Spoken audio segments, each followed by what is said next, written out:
And you know, that is the code of the roller girl. I never thought I'd hear those words come out of your mouth. Even more than sinkhole, sissy feet, flapjack, go-go boots? I've heard it both ways. I've heard it both ways. I've heard it both ways. I've heard it both ways. And welcome back to I've Heard It Both Ways. I'm your friendly neighborhood backcracker, Dr. Joe. Riding shotgun in the blueberry with me, as always, is the Cowabunga Kid. I like that. That's good. Bunga, how's it going? It's going good. I didn't even give you a chance. I didn't do my usual setup. It just felt right to hit play right there on the Yeah, open. you threw me off. I didn't know when to point. Yeah, Although I never time it right, anyways. I didn't hit the. I hit the sinkhole, sissy feet, flapjack. I can't do it now, but I hit it and I was like, all right, we're going. Yeah, boom. Yeah, that was fantastic. That was maybe one of the best, like, Shawn non-sequiturs. Sequiturs. There we go. That there is. It's just because it's just the perfect combination of randomness, and that's, I think, what makes this episode great. Is the quippiness. Shawn is a quip master in this episode. Oh, I mean, we usually say, "Oh, we're here to talk about this episode. It's a delight." This thing was fucking. It's one of the all-time greats. It is. And I might have to bump my score up just a touch, not too much when we get to it. But Billy and I, of course, are talking about Psych Season 3, Episode 7, Talk Derby to Me. And we're really starting to, where Season 3 got, started well and then hit a bit of a lull. We're getting back cranking into it. We're cranking, baby. And so, quick thoughts. Is this episode better than we remember? Yes, because I forgot just how quippy it was. Yeah, I forgot how good it was because I think I said this on the last episode when we were previewing it a little bit, that it's one of those episodes that I watched so much early on. I kind of was like, I've seen this enough. Like when I'm picking spots to rewatch, I'm like, I know this one like the back of my dad's hand. That's not true. Never laid a finger on me, but it's a good joke. Either way, this one is so freaking good, and all of it, the whole thing, Jack. Everything about this episode, start to finish, T to B, top to bottom, is electric. It is psyched to the nth degree, and all the mannerisms, the fact that it's a roller derby thing, even though I don't think the case is that good. Right. It's kind of nonsensical, but it's still amazing. The case was, to me, I actually didn't mind the case. It's flawed, though, from a logic standpoint in certain spots. It's flawed from a logic standpoint, and the only thing I really didn't like about it, and we'll get to this in the least memorable portion of the show, but was just the wrap-up. The wrap-up actually was kind of just fell a little flat, but yeah, we'll get to that. So, yeah, again, I just forgot. I always knew this was a good one. I haven't watched it in a while. I just forgot how quick Shawn, last 2 episodes, this one and the last one, Shawn is... He's firing, man. He's firing. So where do we rank this one? I put it in the top tier of season 3 so far. I put it in the top tier of Psych. Yeah. Like, this is, even though it's not perfect from the standpoint of there's a few holes in the case. And at one point they're like, we were already kind of on the roller derby girls. It's like, well, really? That makes no sense that you'd have to like beg to go undercover. There's a lot of like those kind of things that I'm like, but there's just so much good comedy, so much good Psych, so much good Shawn, Gus, Jules. Yeah, even the little bit that last season, it is hilarious. And Henry, don't forget Henry. Oh, Henry shines. Henry shines. He soars. He flies on the wings of an eagle. So before we dive into it, who's our special guest star of this episode? It is none other than WWE's and WWF, and I'm sure she was in a bunch of other things too. Mickie James. Yeah, Mickie James looking good too. Foxy. I mean, she's never looked bad in her life, and she is my kind of girl. She is just a sweetheart in this. She's not a killer. Nope, we're losing you, Billy. Spoiler alert. I mean, if you're watching this... Oh, you're losing me? Uh-oh. I can see the lag a little bit. I don't know what is going on. Can hear you now. Pick up here first. You're good now. You good? Okay, sorry. So she is a sweetheart. She's one hell of a gal. For some reason, it looks like I switched to... The thing says the internet's out, which is good. Like, it means I'm plugged in, so... Just get off the Wi-Fi on my phone. Maybe that'll help. But yeah, WWE legend Mickie James, Hall of Famer, I'm sure one day in her own right. Not really used heavily in this episode. I mean, with all of the roller girls, they're kind of just in and out there, whatever. Yeah. They're not the main crux of the story here. But she does a good job. All of the roller girls kind of do a good job of being a little bit badass, a little bit of a hardo. Yeah, they're fine in the actual like roller derby aspect, but they're not asked to act much. And I took a look at the cast. One of the girls, her biggest role is in an actual roller derby movie. Oh, that no was shit. before this. So they were like, all right, we're going to get roller derby actual people. It's Makes kind of the sense. spunky one that like they're tagging yeah. people. The one who can really skate. Yeah. The little one there. Yeah, I never realized. I never picked up on that Mickey James was in this until you The mentioned first it last time I episode. watched it, I didn't notice it was Mickey James. Yeah, well, because she's got like the crimp in her hair. She doesn't look like herself. Yeah, maybe because she's wearing more clothes in this than she does in the WWF. Very WWE, true. You can right? see the bottom of her butt cheeks. Yeah, we call that the underbutt. You know, a lot of underbutt normally in a Mickey James match, but not here. But just a spectacular episode all the way around. Yeah, so quick synopsis. Juliet goes undercover as a roller derby girl. Gus studies at all moments for an important exam, and Shawn works with Juliet and attempts to flatter her multiple times. So now, like, it's been teased in the past, the Shawn and the Jules thing. This one definitely felt kicked up a notch. Yeah, the will they, won't they was at an all-time high here, and Jules, probably her biggest episode to date.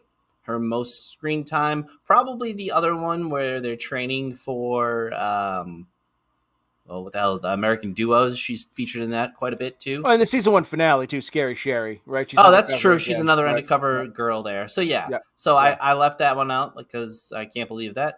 So idiot me there, but it is a heavy Jules episode, and she even goes a little overboard. She kind of is overruling Shawn at points. It's a good Jules character building episode. Yeah, I love it when Jules is either undercover or she's taking a lead, because then she's just like, she's outside of her normal mousy self that they've had her be so far. And I love it. I love it when she gets in too deep, because she is just, she knows she takes her character overboard, like to the perfect point. Like she doesn't breaks it a little bit. Yeah. Yeah. But she doesn't it's never like so over the top that it's just like unbelievable. Like she's over the top in a manner in which you would believe her character might, take it to, if that makes sense. It's realistic. I got it. Yeah. It's not like, Lou Diamond Phillips over the top acting. Oh, but right? it's so good though. I know. Well, yeah, but that was great for a one-off character. Right. So, cold open. I love this cold open because Henry's yelling for Shawn, and Shawn sends Gus in as his liaison. Yeah, he's representing him. And by the way, we're already into the process, so I'll just take it through here. Starts with the holla, ends with the creamsicle. If there's time in between, little Thundercats. Oh! And this is the worst Henry hair to date, by the way. It's fucking brutal. It's awful. It's feathery. It's like a mushroom almost, just slightly to the side, just a little bit left of center or right of center, if you will, depending on camera. But it is awful. And yeah, you're right. He calls in Shawn. Gus comes in representing him. And then I'd say this is the first Dick Henry moment we've had in a while. So I'll tell you something here. I wrote this down. When I would watch this episode in the past, this is one of the things that would always be like, yeah, Henry's a prick. What a fucking prick, right? But now watching it, brag as a father. I mean, I don't know that I am, but yeah. Oh no, I get it too. I get it, right? So like it's a teachable moment, and it's something that I would do, to be honest with you. And, I mean, you got it. I mean, they could shoot their eye out or hurt somebody else. Yeah, and it's not like he just was yelling and screaming and all that. The worst thing about this though is Gus knocked him out for shooting it in the backyard. Fucking Gus. But yeah, I actually found that to be a redeeming Henry moment, and whereas in the past I would have found it to be a prick moment. I do love when he's like, I'm not afraid of anybody in this room when he's describing the difference between a robber and a thief. He's like, yeah. And I don't even think that works the way he set it up. Yeah. But because Shawn would be the one being afraid, not him. But either way, it's still a nice, as you said, teachable moment there. Bad Henry hair, Gus narking him out. So, and Shawn, good deductive reasoning, figuring out what it was. So it was a nice cold open to kind of set up the whole thing. Dad, you're a thief. Technically, yes. Theft makes me a thief. That whole exchange was great. So from there, we jump right into the case. And this is another one of the longer opens that we've had recently. And it sort of takes you to present day, and you're getting a smash and grab robbery. You got a group of hooligans smashing display cases, taking jewelry and all sorts of stuff, but they look very organized. And on wheels. And on wheels. And the security guard is a complete dolt. And he just cowers. and He's so like Bruss's blonde brother. yeah. So that happens, and we flash forward to the next morning. Lassie's there, Jules is there. Jules is sort of taking statements. The cops are taking statements from people. And Lassie has this quizzical look on his face. He's looking up, and there's a row of mannequins, and one of them is so clearly Shawn. And Lassie does a double take, and then he finally approaches him, and he says, "Lassie, what are you doing up there?" I'm standing with what is it? I'm standing pointing this way with my hand. I'm putting my hands in my pocket. Sans Yes. thumb pointing at an imaginary seagull. Right, and he's got the flannel, the cowboy hat. He's just doing the pose. It's like the Marlboro Man pose. He's just doing it perfectly. And this is like that great quippy Shawn stuff we get because it's so quick. It rattles right off the tongue. I do love that. I also love the one hand in my pocket, the other one giving a peace sign vibe it gave off. So yeah, it was a very nice Shawn Lassie moment. I feel like we've gotten away from that. We're going to get back to that soon. Yeah. But this one wasn't really Shawn and Lassie. But they do get a couple of key pieces of evidence during this like little section here. Yep. They figure out a few key things, and my favorite one is the what are you hosting the Kids' Choice Award? What is this, slime? Right, when they find the green slime on the back of Gus's papers. Yeah, because Gus is completely useless this entire episode. He pretty much is, yeah. He's studying for an exam, important pharmaceutical, rep exam he has to take, and he drops his practice exam on the floor, picks it up. It's got some green goo on it. That's when, we get a nice Kids' Choice Award reference there. But we learn a couple of things too. We learned there's been multiple robberies, same MO. No one's been caught. There's no real suspects, but Lassie is convinced that because of the hand gestures and the movements, ex-military, they're ex-military, and Shawn goes, no, they're derby girls. Yeah, ladies auxiliary. Yeah, because he sees the scuff marks, on the floor. So we get back to the station, and this is where Shawn proposes that we get someone on the inside. And this is a tremendous back and forth between him and Lassie, where he's pitching the whole,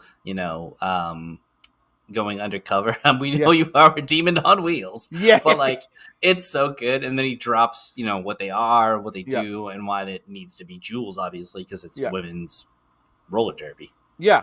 And I gotta tell you, Jules, baby. Unreal. Unreal. I mean, I think she is one of the most stunningly beautiful women ever. Yes, like she has a face.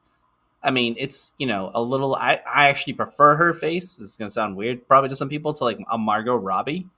She's just got like a sweeter face, whereas hers, like Margot Robbie has like sharp features, I'd say. Like she is just objectively one of the most beautiful, like blonde, blue eyes. She's just beautiful. Yeah. She's a good looking lass. No doubt about that. That was really put to the test, or not put to the test, I should say. That was really on display. Thank you.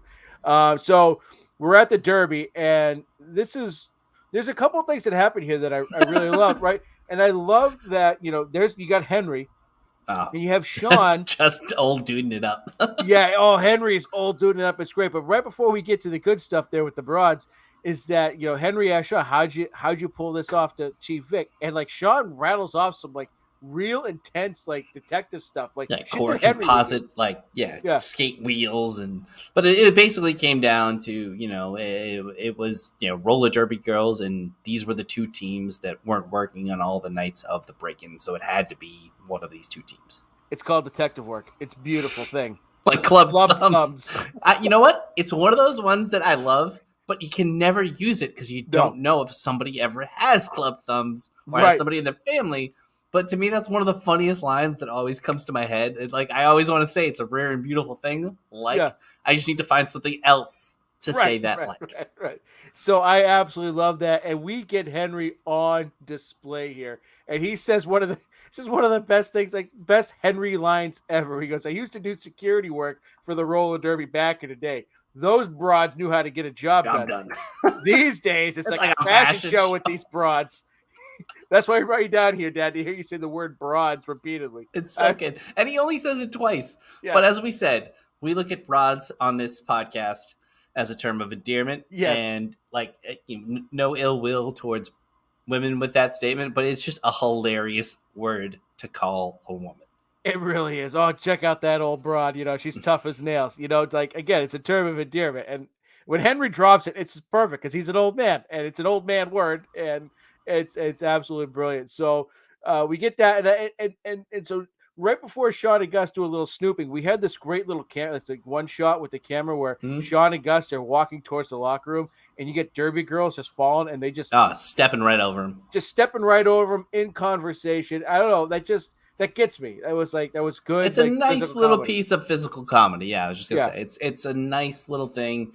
Camera work, actually, the whole thing on this episode. Yeah, Yeah. it's decent in general, obviously, but there's a lot of nice roller derby girls going by, right to a shot. And as a person who does camera work semi-professionally, I don't know, professionally, this was You an get a Super impressive. Bowl commercial, Billy. Yeah. You do it professionally. This is an impressive episode, even shot wise, and we don't often talk about that, and we'll get to that probably in the Yang trilogy where there's a little more in-depth stuff. But this has a lot of pretty things in it, just besides Jules. Yeah, because they got some action shots they have to film with the Yeah. roller derby stuff, and it looks believable, and it looks like you said they got actual roller derby girls to do this. So I thought they did a great job with that because it never once felt hokey or like choppy or anything like that. You know what I mean? It just felt Real. I'm sure they shot it at a real roller derby place Yeah. type thing. The only thing I will say, at some points, the fans in the background, there was one guy, sort of got in a Dumb and Dumber suit. I noticed stuff like that sometimes. Yeah. And, there was a couple of guys that seemed out of place in the crowd for a roller derby. Yeah, it makes sense. So the guys go snooping. Gus is a terrible guard because Shawn is in the locker room going through all the Women's girls' locker room. The women's locker room, going through their stuff. And this is where we meet Mickie James, right? Mm-hmm. She comes in, but Shawn's able to hide. And then Shawn's like, "What the fuck, man? You're a terrible thing." And then Shawn kind of tells me, goes, "I didn't really find anything, but there's definitely some shady stuff." And then he's leering creepily and oddly, so good.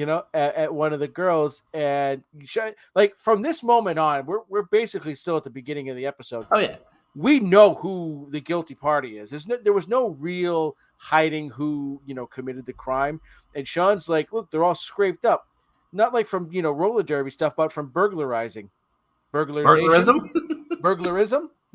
I love it when they do that. I love it when they do that. So it's so good, the playing with words. That's kind of another running gag. I do love the dude you're leering, and if you mean leering by staring in an oddly creepy way, yes. So, and we get that we get that gag a couple of times, throughout the episode. So again, we meet Mickie James here. We go back to the station, and we get a little side of Chief Vic. We don't get too often. It does come out in spurts, but she was riding Jules pretty hard here, pretty much telling her, get me some results, but don't go too deep because you have a tendency to really get sucked into these things. Yeah, she's done it before. She's wearing the stuff there. She's got to break it in. My family's cursed with bad arches. How much did these things cost? Did you really break a girl's nose? Yeah. I mean, Chief Vic is giving her the business, just I think to keep her kind of on track. Yeah. But it made sense. It didn't feel like out of character, for either of them. No, it was warranted. Yeah, and then Jules gets a mysterious phone call about a way to make some money. You don't know who it's from, but you know who it's from at the same time, sort of thing. So Shawn and Jules, Shawn had made plans with Jules to meet him at the psych office to work the case because they're working the case together. But because Jules got this call, she's very she thinks she's on to something. Mm-hmm. So she shows up. She's all decked up. She's looking fly. But this is when I first watched the episode, I didn't see coming. Shawn's got the table out. He's got the crab cakes. He's got the endives.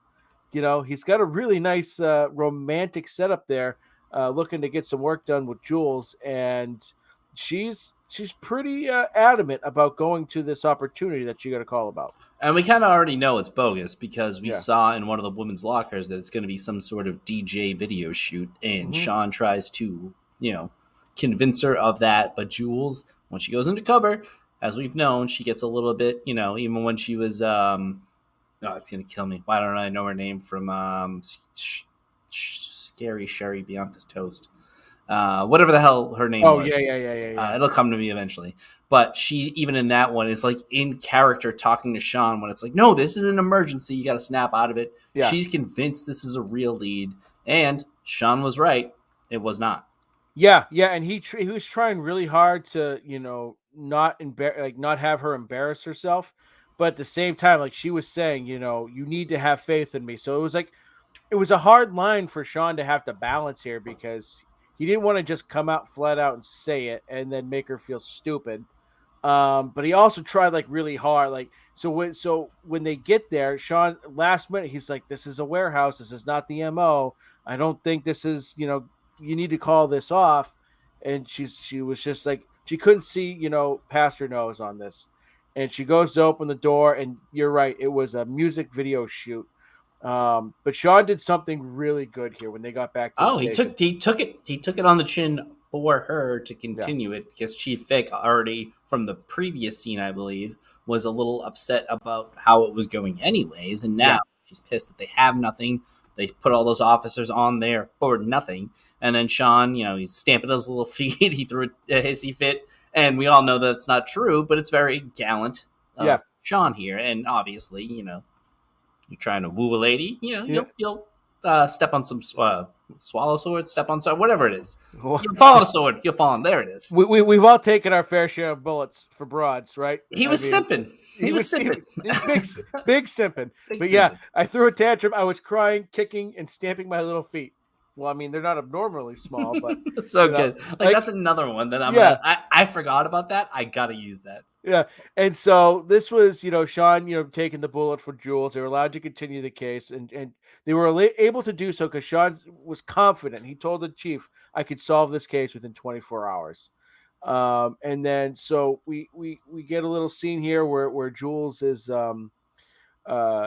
she's thanking Shawn for taking it. What does Shawn say here? He goes, "Oh, Gus has left me many a times left in the wind taking the cheese." Like, what the fuck does that mean? It's so good though. And but he's looking at this bracelet that Jules has on. He wants it in teal, but she says, "Oh no, this was made for me by Westwood, who's one of the Derby girls. I believe that's Mickey James." She goes, "It's a roller derby thing." So that only comes into play later because you see it on the ground. It becomes a clue. Shawn, realizes Jules is going to be in danger. So a little bit of foreshadowing there. But we're back at the psych office, and Shawn's trying to rack his brain because something doesn't feel right. And I don't know at what point in the show they stopped doing the grease board in the office, but I always kind of like it when they do it. But Shawn's working that damn thing, and he goes, "They stole a DVD of Spanglish. Clearly, we're not in it for the merchandise." Yeah, and it's such a great drop of a random reference. And my favorite thing is Gus is eating the meal that was prepared. Those clam cakes are 3 days old. Right? It's so funny. But they're trying. What is it? MC No Help. That's another great nickname he throws in there because he's not doing anything for the case really. Yeah. But it's a nice little scene to kind of set up, like, he put himself on the clock here. He's not going to be able to solve it, and they really have nothing. They know it's these girls, but they don't have a motive. They don't have the means. They have the opportunity, but that's about it. They need concrete evidence because the only evidence they have is sort of like so Shawn's kind of put it together like scuff marks on the ground. The green goo comes back into play here. It's all circumstantial, because I think Shawn says Wildwood or Wild or Fox or Westwood, whoever, one of them uses green lubricating grease for their skates, and that's what it is on the back of Gus's practice test. And this is where we get the cold open for our show. Sinkhole, sissy feet, flakjack, go-go boots. This is the oath of the thieves, Gus. This is the code of the roller girl. Right? And again, I just love it. It's another just non sequitur of just nonsense that just is perfect Shawn. I mean, that is his character. He is a giant non sequitur, pretty much. And so Shawn's like, okay, he's trying to get a hold of Jules because he goes, we could definitely pinpoint one of them, Wild, at the crime scene, but we gotta get some more info. But Jules isn't answering her phone, so they got Shawn, because he loves her, is concerned. Him and Gus start to head over to the Derby, and this is where now we're at the roller derby rink. Jules is talking to the girl. She's continuing to sort of make inroads there, and she asks where Westwood is, and the girls say, "Oh, she had to help her mother with something." Yeah, mixed up stories, and then her boyfriend's car broke down on the Mesa, and this is kind of where you can see it's a little bit of Mickey James, but even still, she's got her hair like crimped. It's so weird. Yeah, it's wicked crimped. Yeah, but they are able to kind of figure some stuff out here because she actually goes and investigates because she sees like a panel ajar, and then she sees there's like scanners. Yep.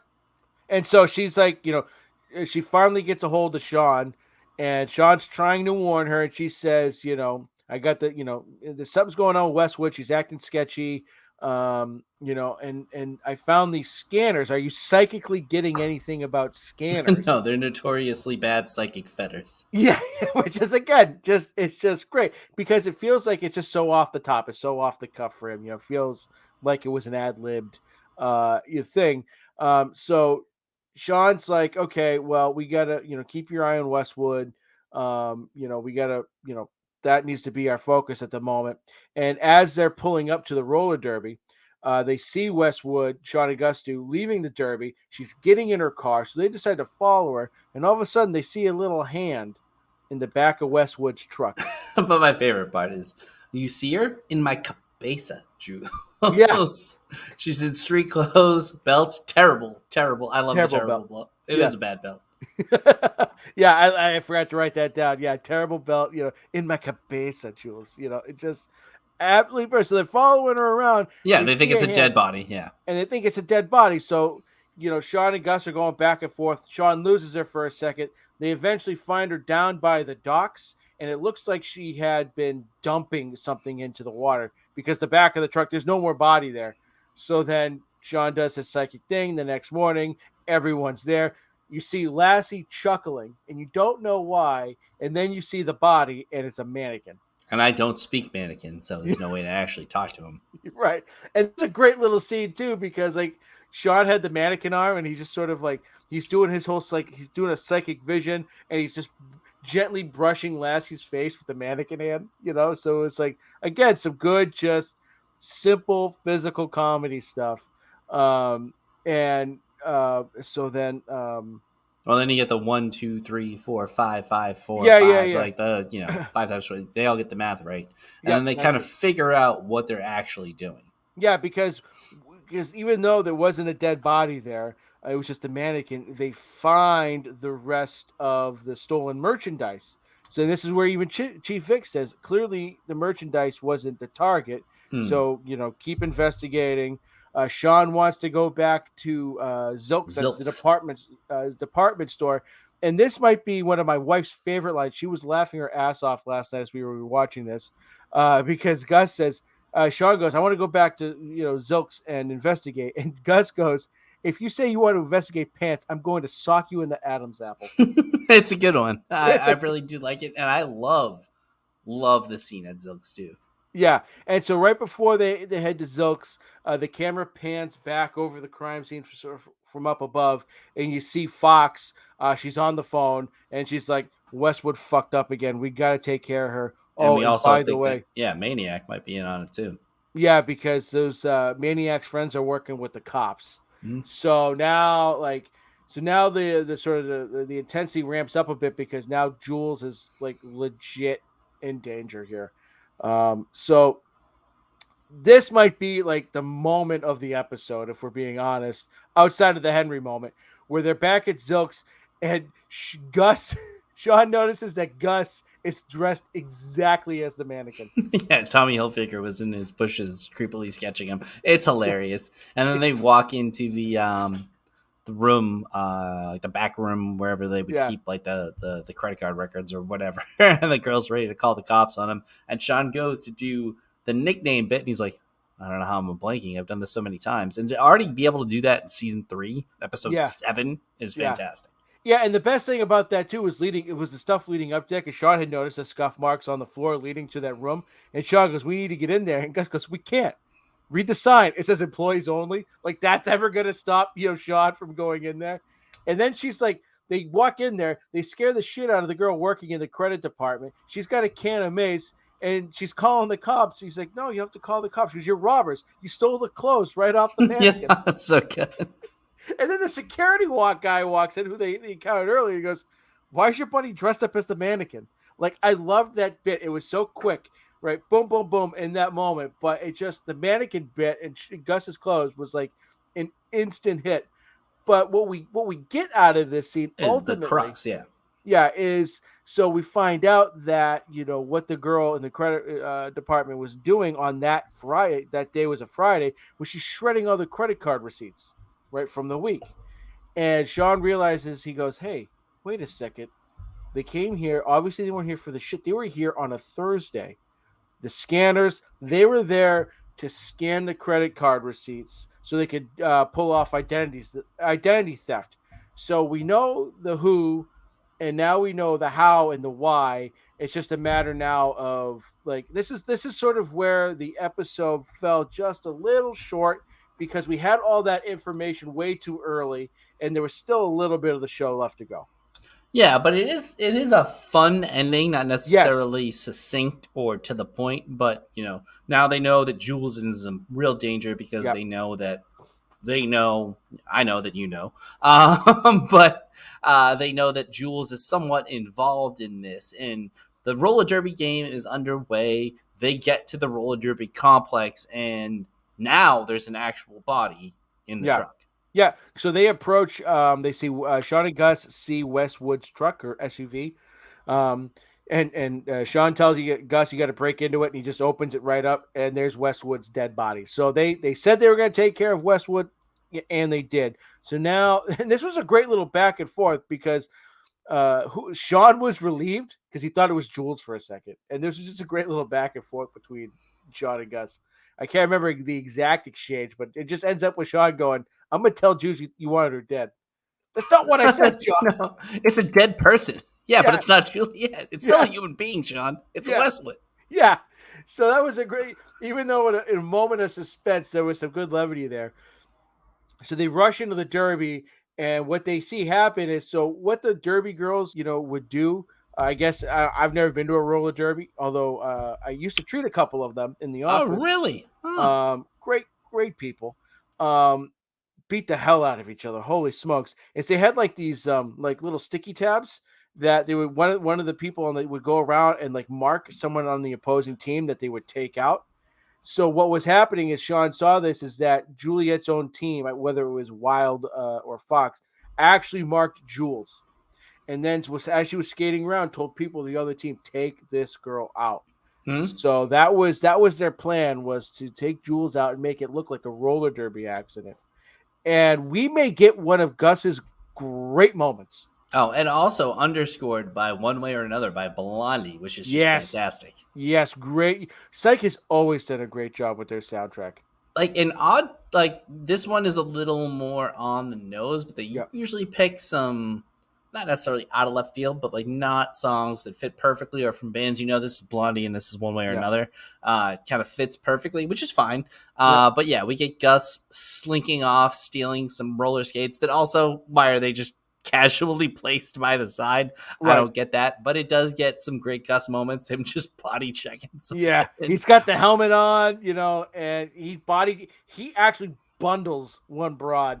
And I think that is the broad, if you will, from the roller derby movie. Yeah.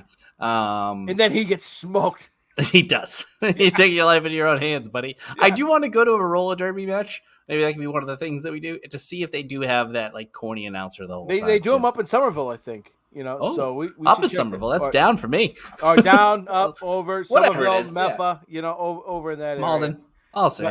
My dad, when he was when he was working at the Cambridge Armory at the time, he was a military man, and he had to address something like 100 envelopes to the people over at the Medford Armory. And I just remember him he had his ruler out so the lines would be nice and straight on the letter. And when it got to writing the word Medford, he legit wrote Meffa. Yeah. On every single one. Meffa. Meffa. Absolutely great. But this brings us to the reveal, and this isn't going to be stunning for anybody listening right now or anyone who's watched the show already. We know the who. It's the roller derby girls, Westwood, Fox, Wild, et al. The why, they were stealing personal IDs, so they were committing identity theft. And the how, they would make it look like a robbery, so that they could hide the fact that they were actually there to steal, the credit card information before it got shredded. So like, it's a plausible sort of thing. The exact execution of it maybe fell just a tick short, but that wasn't my issue with it. What I love about Psych Billy is when Shawn does his reveal, Yeah, and it's no, usually true. all this pomp and circumstance, and this was just sort of like a quick briefing on the side, but Well, he does go. Anything else? Did I mention Juliet's rocking? Yeah, yeah. But this is not where the episode ended. We actually got a little after, not an afterward, but like, we get the wrap up of the case, and then we also get the fact that these girls are also murderers. Yes, yep, yeah, because he revealed, Westwood's body in the trunk. But what I loved here, the two things that came after. One, we had a tremendous Happy Gilmore moment, right? Oh yeah, the skating scene with the roller skates. It's pretty much identical, right? Oh yeah, just about. I mean, instead of ice skates, they're roller skates. And Julie Bowen back then could get it. And let me tell you, she gets it now, right? I think she's hotter now than she was in Happy Gilmore. I didn't even recognize her. 100%. And then that's not even my type of lady. Yeah, I know. She's only thick with one C. Yeah. And then we get back at the psych office. Gus is trying to log in to take his exam, and he can't get in, and that's because Shawn already took the exam for him. And I think this is one of the best running gags through a show because it's such a side story, but it is playing into the fact that Gus is, MC, no help, not doing much, and that Shawn isn't worried about it at all. Yeah, because Shawn's just going to take the exam for him and nail it. Yeah, kind of nailed it. This harkens back Definitely didn't blow it. Yeah, right. There we go. I love that. This harkens back to the episode where you thought Chief Vic was going to leave, and Shawn was never concerned one bit. And it turns out he was the one taking the photographs of the mayor cheating on his wife or whatever, right? So he goes, "Well, you don't make it too difficult, Gus. I can't believe your password's still Chocolate Thunder." I gotta make that a player in Madden because that's you really do. I don't know if that's technically a nickname, but it should be. It should. Well, yeah, it's an alter ego. Is what it should be. So, overall thoughts, William. Great episode. Wrap up fell up a bit short, but that didn't take away really, from anything. And no, it was a delight. I watched it probably 4 times the other day. I didn't really get to check it out much today as I usually do because I was editing sound as opposed to graphics. But it's always going to be one of my favorites because it's got Jules. It's got even the little bit of Lassie in there where he's like, he's trying to get in on the case. And John's like, you human on wheels. I already mentioned it, but I do love that from Lassie. He's just trying to get in on it. Yeah. We know he's a demon on wheels, and he's so good with the ladies. Oh my god! Right. And don't forget the prosthetic nose debacle of 2005. And I normally wouldn't like that line, but it fits. It really does. So let's jump right into the Thundercats. Oh, we already are there. So your favorite moments. I mean, let's just finish up the Lassie thinking he's a great undercover guy because that was great because he was so geeked up and gassed up to do it, and everyone's like, "No, you fucking suck. You're terrible. You may be a great detective, but like when Lassie is undercover, he's like that goofy Lassie, not that serious, uptight Lassie, and that just cracked me up. The Gus Mannequin Gag. It was a small bit of the show, but that just fucking kills me. I mean, my favorite moment, without a doubt, in this entire episode is when Maniac comes up to them and kind of confronts them at the roller derby. And she's like, well, we see these gawkers around here all the time. It's really easy to spot them. Clothes, hair, teeth. And he's like, you just named all my best features. 4th on the list, posture. 5th, elocution. Love it. And then it goes, Maniac, 19, President Pro Tem, Maniac Fan Club. It's so good. And then Long Branch Baby Whistle. We'll get to that in a second. But that to me is the best scene. Yeah, that was a great little moment because it's just an extension of my other favorite moment from just Henry. Just tremendous use of the word broads. But I loved his knowledge and passion for roller derby because it seems like a Henry thing to be all in on, right? Roller derby, why not? It was like he's talking all the terms, just again, Henry's really grown on me. You've helped culture that, I think Henry, just examining him as a character, he's not a dick. Even today, I was ready to call him a dick, and you were like, no. As a father, he's not. I'm the one that corrected you. I mean, I never saw that coming because I've always been anti-Henry for the longest time. We talked about the Happy Gilmore scene and Shawn taking the exam, for Gus. So I mentioned it earlier. Least favorable for me, least memorable moment for me. I can fucking talk. I'm one Manhattan I deep got you. already. Was the process? There was two things actually. The reveal was just a little flat, but there was one moment with Jules actually, where she said she wanted to follow Shawn because she wanted to understand his process. We're a little too far into Psych now for her to want to know about his process. That just felt like season one stuff, and something that was a little out of character for Jules.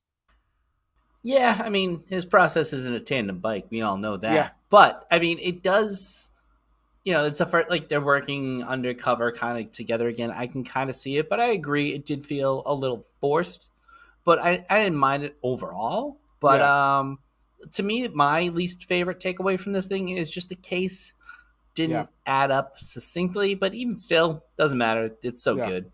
Yeah, the comedy definitely was able to carry some of those slight missteps, and it wasn't a big thing for me, but I was just like, I just remember like those are the things that like I pick up now when you rewatch this show for as much as we have and for as long as we have. Like, there's those little moments where it's like that's out of character. And also like the fact that they were onto a roller derby suspect earlier. It's like, well, then why'd you ever get off it? It's clearly people on wheels. Like, that seems like shoddy police work. And they even said, like, I think Henry said, he goes, wasn't Chief Vic on roller derby weeks ago? Like, so, like, it wasn't as sharp as it normally is, because usually we're talking about where 45 minutes into the show, we still don't know who the suspect is. This one, we love the case. It makes sense. I don't mind. Like, I don't mind necessarily if you know who it is, but make the case make sense. But if you can't make the comedy, great, and they did. Yeah. So they definitely carried it there. A lot of favorite lines here. Oh my god, a lot of favorite characters. Before we do that, I think we both are in agreement here. It's Shawn. It has to be. I mean, nobody else it could be really in this episode. Yeah, I mean, Gus definitely had a couple of good lines. And Jules is undercover, but she's still like Shawn is just Shawn 2.0, if you will. Yeah. So he's primo. He was fire. Primo. Primo? What? Primed? Premed? Yeah, he was firing like a fucking piston. She looks like the Venus de Milo, but her name is Tracy, spelled with an I.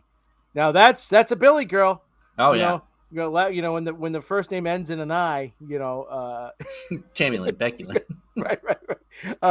That's the second worst name for a test ever, right after proctological practum. Oh, so good. Yeah. The next one's great. Yeah, so we get another great little reference here. It's a sisterhood of the ya variety, and it's going to take more than a smile and a pack of Pall Malls to get them to crack. And we already mentioned this one. If by leering you mean staring oddly in a creepily way, then yes. Yeah. And then we kind of touched on this in my favorite moment. That's my third best feature. 3 best features. It's so good. Posture and elocution. It's up there with Gus's what is it? Penmanship as a sign of virility. Yes. Did he write his name on the back? I taught him that move. Yeah. So good. It's so good. Let's see. I'm getting some serious vibes in there. And athlete's foot. Just some quick little lines. I'll see you tonight. Bring the outfit. One of us might wear it. This was so good. A great Shawn pickup line here, or flirty line there. Just laid it on perfectly there. We already touched on the Gus cheese in the wind, but this one you have down here, you can't sit here by yourself. You get picked up for mopery. Mopery? With intent to creep. Yeah. It's so good. That line kills me. Yeah. Oh, and then Gus had a couple of good ones here. He's like, how are we going to solve this case? These women scare me. When I asked for a woman that can hold me, I didn't think you meant literally. Whatever it was. That's so good. And then I need to pass this test shot. If I don't pass, no job. No pass, no job. No driving your ass around. And that usually does motivate Shawn. There's a lot of times I have my bills. I have psych bills. I have your bills. Yeah. Oh, and then I put this under Lassie, but this was a Jules line where she's undercover. I put this under Lassie. I meant to put this under Jules. So Jules, when she was, sort of being, talked to sternly by Vic, because Vic was, she goes, did you really break someone's nose? And she goes, that was a clean hit. She curled right into my wingspan. It was totally justified. We're friends now. She has a cat. Oh, it's so good. And this And then- next one was great. I've got been introduced to some undercover work, and I've got a new mustache guy. The way he says that, it's such a well delivered line. Yeah. That's it's not even terribly written. It just fits into the mold of Psych, and you're just trusting that like this guy can deliver the line perfectly, and he does. I think that's like part of comedy. People on Arrested Development always said, I forget her name off the top of my head, but Lucille Bluth. They said it didn't matter what we wrote. If we wrote something and nobody laughed, it's because it was a bad line. There's no way she would deliver it wrong. And honestly, Lassie, I don't think he's ever delivered a bad line. No, he's nailed. He's been nailed from season 1. So, it's just he's a good actor. He's a funny actor. He gets comedy, he gets timing, but he's also able to do dramatic stuff too. Like he's the whole package. So one last Jules line I had here where she's talking to Vic and she says roller derby is better than therapy if I were into that sort of thing. Yeah. Right. Well. So it's just a great little Jules line. So with that, William, let's jump into the creamsicle, baby. Let's do it. So pineapple, I didn't see one. Yeah, I didn't see one either. The wiki, something about a pineapple-shaped teapot. Yeah, that doesn't count. If I don't see a fucking pineapple, it don't count. Nickname, one of the greats. This is my what is it? Vice President Long Branch Penny Whistle. Great man running back for me for a while, and also running gag. We can get into the nickname thing, or not the nickname. I don't know how you want to phrase it. There is a word for it, but when they decipher over names, it's the best thing ever. Oh yeah. That was, or like how to say a word. Right. I always say it. I'm blanking as well, but yeah, there was some great moments there. Henry Father of the Year moment. The cold open I thought was a great teachable moment. It was, and the roller derby education was good too. Yeah. Obscure references, Kids Choice Award, the Yaya Sisterhood. What is that? The traveling pants. The Divine Sisterhood of the Yaya Sisterhood and the Traveling Pants, I think. Yeah, the Lake House. And there was just some good pop cultural music in there as well. Spanglish. They were just throwing a lot of stuff at us. It was really good. Oh, so speaking of music, right? We talked about Blondie earlier. They've used Wilco already, which is a band I love. They turned me on to a band called Band of Horses. Really? Which I believe the song is when Shawn and Abigail Lytar break up. That sort of slow. It definitely is. Yeah. So it's Band of Horses. I had never heard of them. I looked them up because that episode always hits with me, and that song always hits with me. And they were an FNX band back in the day. Yeah. So that the album that it's from's got a couple of songs that they've used. It's pretty good album. So I've always felt as though Psych, and this has got to be Steve Franks thing. But probably also a James Roday thing, because it seems like he's had a lot of influence. The music is always appropriate. And even the skating last dance song they have, it has to be like a Smiths or a Cure type of song. I can't pick it out. Like that one's a little over my head, but it fits perfectly. Yeah. So like I thought the Blondie thing was perfect for the roller derby because it's a badass song sung by a badass chick, and those girls are playing a badass sport. Like roller derby is no joke. They legit, beat them, murder each other, bag out of each other. So, and it got the adrenaline going, and especially for that moment because the storytelling that's going on in the episode at that point is that Jules is in legitimate danger. We just saw a dead body. They know she's not who she says she is. We see the actions they take. So, like, this was the most suspenseful that I think Psych has been over the past several episodes. And I'll always say it, Psych does suspense perfectly. And I thought that was a great song and a great moment. No, it really was. And I'm trying to look up here. It might be Space Age Love Song by Flock of Seagulls. I'm going to look that up real quick to see if it is. Because it does feel like very 80s, that song. Yeah. Which was again, it was a spoof of the Happy Gilmore moment, right? At the end there. 100% is that Flock of Seagulls song, and I'm liking that on my Spotify. Yeah, tremendous. So like they just always nail. It's the little things that like 9.5 times out of 10, Billy, the show nails. Oh yeah, absolutely. I would 100% agree with that. So you want to get to our ratings? Yes. So I just bumped mine up just a smidge. I took it from a 6.6 and I bumped it to a 6.8. I'm going 7.5. Yeah. Yeah, I knew you would. I knew Slapping you the would. table on this one from underneath with the bam.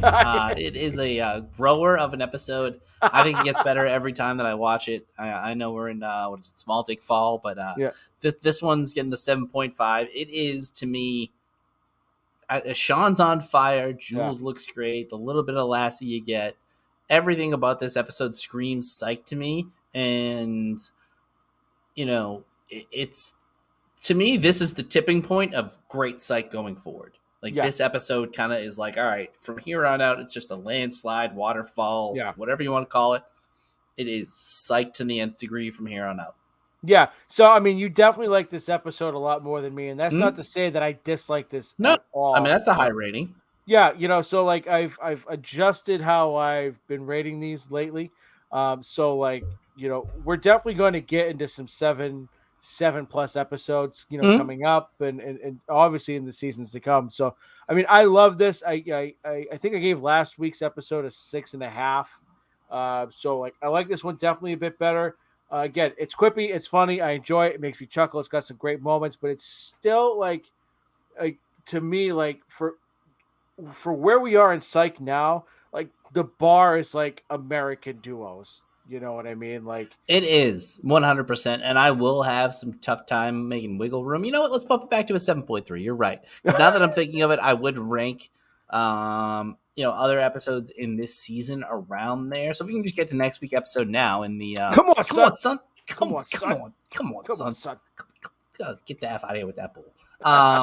We can even work back real quick because the season finale is Evening with Mr. Yang. That's probably an 8 for both of us. Tuesday the 17th is pretty good. True Lies is really good. Any given Friday night at 10 p.m., 9 p.m. Central is good. Earth, Wind & Wait For It's one of my favorites too, so that's going to get around the team ranking. Last Season, A Bad Thing. 6 Feet Under the Sea, I absolutely love. Then Christmas Joy, meh. And then the next week's one, episode 8, Gus walks into a bank. I thought I hated the first time I watched it, but every time I watch it, and I'm sure it'll be the same this time, I like it more and more and more. Yeah, this is one I haven't watched in a long time, but I know like we get really good emotional Shawn in this episode. Right? We get another Shawn Jules moment. We get really good nervous Shawn, which doesn't come out too well. Comes out more than you'd think, especially for a show that's dominated by him, where he's supposed to be the alpha male kind of. He's not playing from behind necessarily, but a lot of people aren't believing him in this episode. So I think this will be one of our more fun ones because it's one, again, that I actually watched a lot in a certain period that I don't watch as much now. Yeah. And we get Lumberg. Right? Lumberg fucked her. Lumberg fucked her. Gary Cole, I believe, is the actor. Does he have those old man titties that kind of droop in the middle? So good. Oh, I forgot about that. Absolutely tremendous. And the whole police department's all listening in. Yeah, absolutely fantastic. Oh shit, I forgot about that line, Billy. Yeah, so it's gonna. That's why, like, a lot of people don't know. You got to work the under chest. It's just as important as all the other chest muscles. Yep, it really is because you don't want to be Ric Flairing it out there. No, can't. So Billy, where can the people find us, my friend? They can find us just about anywhere. Facebook, the hashtag Dork Shared Gooniverse Facebook page. It is Dorktober. Jason Rossi Lives, part 6. So go check out all of that stuff. I believe TLDR is doing a little collabo with Dork for some spooky stuff. Then you have, obviously, Dork, Mac and Goo. Those are the heavy hitters. Then you have TLDR. You have this podcast as the side podcast. And What If? I think it's the season finale, or was. I don't know. I don't watch that show. Probably won't. Then you have Change My Mind. And, of course, my other podcast, which Rossi just texted me. He keeps kicking the can down the road. He was like, all right, Tuesday. Now Wednesday. Thursday morning. What about Friday morning? So I'm waiting for him to be like, just go another week. So hopefully we still have a podcast. I think we do. We'll be doing Woodstock 99 whenever it happens. But you can find us on all of those social medias. Check us out. We have Instagrams. We have Twitters. We have Facebook. So just we're everywhere. Yeah, RedTube, we're on there, man. XXN, Simpson stuff, homegrown. So until next week, Billy, wait for it. Frank says hi.